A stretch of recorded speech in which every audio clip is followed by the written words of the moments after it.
Hello there. My name is Kate Tregloan.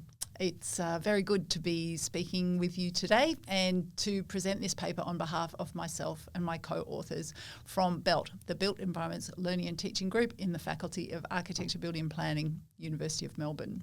I'm speaking to you from Australia, where it's winter at the moment, and I hope that you are having a warm and wonderful time in Prague or wherever you are, perhaps looking at this recording later on.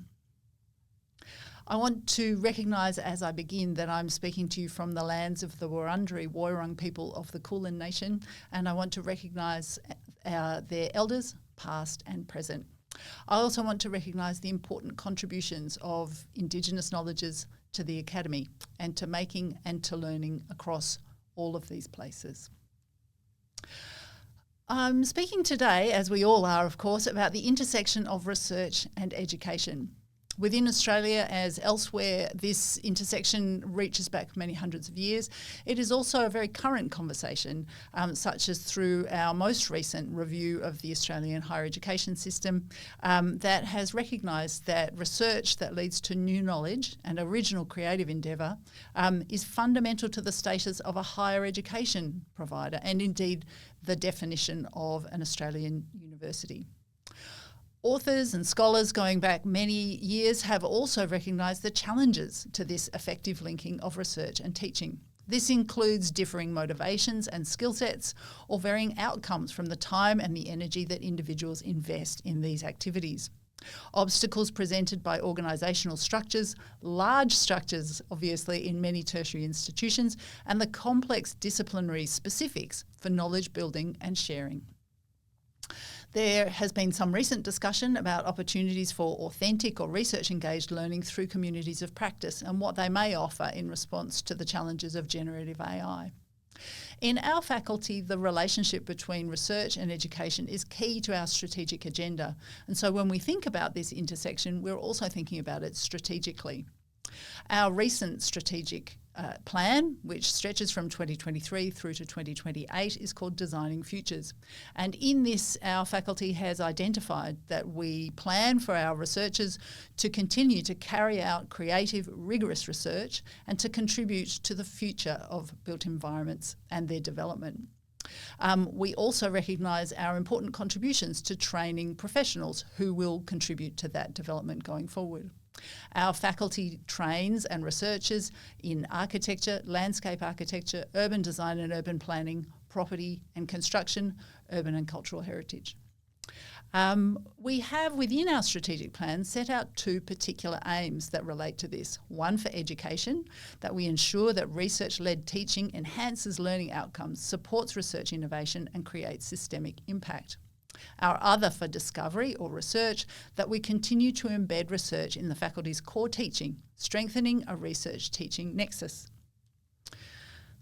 In order to investigate that, we have undertaken a pilot project, which is a case study, and that's what I'm going to be speaking about today. It's tracking the implementation of one new subject as a way of understanding the issues and the challenges for establishing research-led teaching models.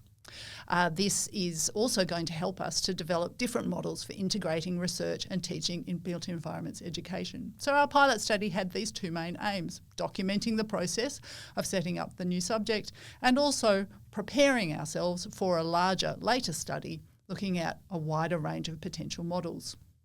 We've found the Healy and Jenkins matrix from 2009 to be a really useful way of understanding the relationships between research and education in student learning. It identifies a field of inquiry that can be described on the horizontal axis by focusing on student learning in relation to research, learning of content versus learning about processes and problems. The vertical axis distinguishes between students' engagement with research as participants or as audiences for that research. Our pilot study has been focused on some particular participants who were invited to participate in a semi-focused interview relating to the development of the new subject. We wanted to understand their perspectives on this establishment. It sits within a larger, more general approved research project, which is focusing on identified challenges and current situations and contexts for built environment education. The themes that we explored through these semi-focused interviews included the role and research interests of the participant and their perspectives on the intersection of research and teaching. We spoke about the Healy and Jenkins matrix and also the aims, the challenges and the assessment for the new subject, and some ideas about interdisciplinary focus. This case study subject is being offered within a graduate course, and it's intended to draw on faculty research projects and to work with colleagues from across our faculty, focusing on a key contemporary systemic challenge relevant to all built environment disciplines. The subject anticipates interdisciplinary student engagement from across all of these disciplines. The subject outline is on your screen now, so please do pause if you want to read it in detail. We set up across that subject 4 different points for assessment with students. They're a mix of individual submissions and group submissions. In our university and in our country, teaching is typically over about 12 weeks with then additional time for exams. So that's what's setting out the timing here. You can see the percentage weighting for each of those assessments is distributed across the whole semester. And so to those perspectives and the interviewees. The first was with Associate Dean Teaching and Learning for the faculty, who's also the Director of the Faculty Academic Development Group, and also me. All of the interviews started with a focus on the Healy and Jenkins model, as you see on the screen. In this conversation, the interviewee described the process for the students of travelling through the subject. It was described as beginning in the bottom left-hand corner, so research-led conversations, learning about current research in the discipline, kind of swooping up to the top left, engaging in research discussions, including with the researcher from the faculty, and ending on the top right-hand corner, undertaking some form of research and inquiry within the limits of the semester of the subject. The conversation continued on and covered a range of different issues, including the role and focus of the interviewee, a perspective on the relationship between designing and learning and research, and then some conversation around flexibility and ambitions for the project as a whole. These quotes start to pull out some of those key points. The role and focus really talked about the position of this particular interviewee as sitting between the university and the faculty in terms of policy and process, and in the parallel role as director of an academic development group, really focusing on improving and evolving teaching practices. The relationship at the top right-hand corner between designing and learning and research from that personal perspective was really quite close. The quote here says, "I see designing as very connected to the notion of learning and also to research. This idea of making of new personal or shared ideas as central to both of those and all of those activities."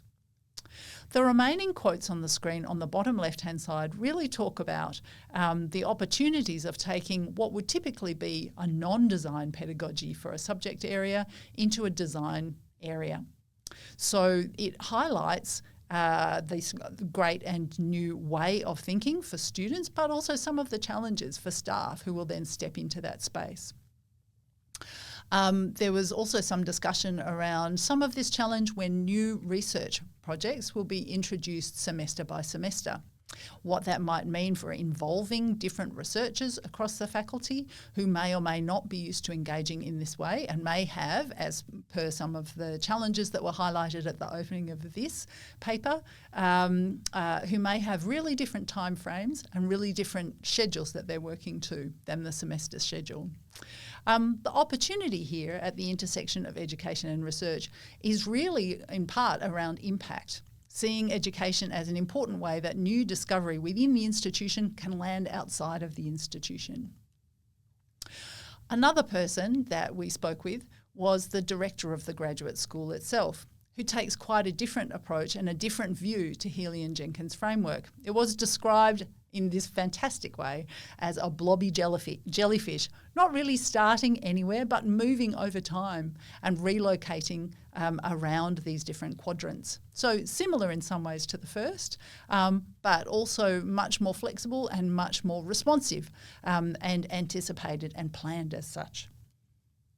Some of the key points that came up through the following conversation were, again, about the role and interests, which we'll unpack in a minute, but the idea of research as a dynamic. Drawing on Tim Ingold's definition of research as searching and then searching again, a live and ongoing process. Then the opportunity to introduce students as part of a living lab was a really important part of that. A lab where you can't isolate variables. Students need to have some way of building their confidence or attitude or acumen for handling that kind of a challenge. So the ambition here that was outlined was really about developing a much larger suite of subjects, this subject being one part of a jigsaw puzzle that would introduce students who may not normally be involved in design activities to that kind of learning.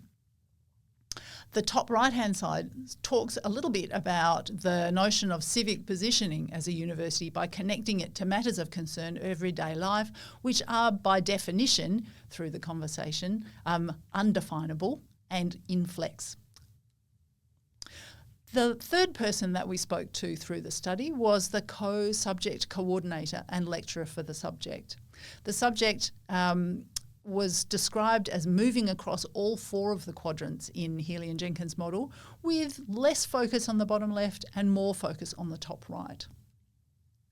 There were several, again, key themes that came out of the following conversation.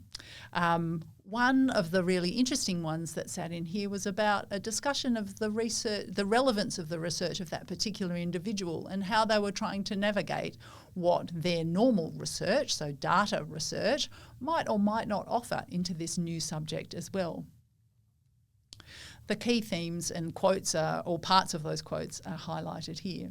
One of the things that we thought was really interesting was that in terms of the subject, this person was describing themselves and their co-subject coordinator as facilitators, taking on a support role instead of just being the lecturer and giving the students all of the content. So there's, again, in that description, this idea of it being a live exploratory experience and that this would necessarily be an unusual way to engage in teaching. But then there were also some concerns expressed as well, that students might feel like the subject would have a lack of guidance or a lack of support, a lack of authority in some way. Managing change over semesters became something of a challenge that this person wasn't quite sure how to address and was working towards as well, remembering this was just entering into the first time that the subject was going to be offered. Other challenges that sat in there was about planning for the background of the potential students who are as yet unknown and anticipating how those groups of students might need to balance whose idea or what kind of research approach might be applied by the group over time.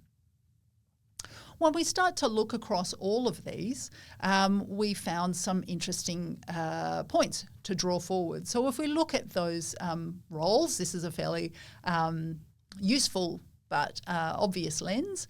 There are three different roles represented. One is a systemic one, about the relationship of the offerings of the faculty to that of the broader university, and also a general approach to evolving teaching practices. One is a strategic one that thinks about the development of a school and the ways that the parts of its offer might then interact with the discipline itself and expand its opportunity and its connection with the community more broadly.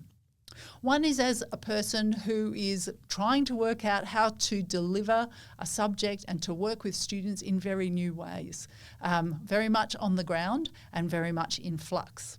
So the intersection and the contrast between all of these start to highlight some of the different perspectives that we'll consider as we move forward. Another important aspect that came through this was by thinking about those forms of relationship between research and students that are set out by Healy and Jenkins' model. If we start to overlay them, what we start to notice, in fact, is that through all of those conversations, there was a bit more focus on the top right-hand corner. So that idea of research engagement and activity within the subject itself. One of the other things that was emergent through our reading of the of the interview transcripts after the fact was that the notion of research sits within all of these. And one of the things that was particularly interesting to us was what each individual spoke about when they spoke about research. One, talking about research of and through designing. One, about a hope to be able to adjust their own research approach and to integrate the particular themes of their research into the subject going forward. And one, thinking about the role of research as a way of developing both an attitude and a connection to the community. All of these then start to deliver some different flavours to even such a simple matrix as the one that we see in front of us. One of the other themes that emerged through all of our work was to identify some of these more pragmatic issues. The need for flexibility on the part of students, on the part of planners, and on the part of educators as they move across the semester. The need to design subjects as artefacts that can take in varying values and also varying participants over time and can maintain enough of their integrity to be able to respond. This leads us to what we're going to be focusing on next, partly on opportunities for impact going forward, interpreted through our relationship with the community, but also thinking about that through other lenses, including care for the community. We're also thinking, of course, about the expansion of a research-led teaching program through a variety of other modes, this subject just being one model. Central to all of this, though, is thinking about approaches to interdisciplinary assessment, and we'll be continuing to investigate that. We can draw on a range of different approaches, including this previous work by myself as one of the authors. Thanks so much for your time. It's been a really interesting project to think about this very beginning of the intersection of research and education in our built environments faculty, and we're looking forward to extending it further.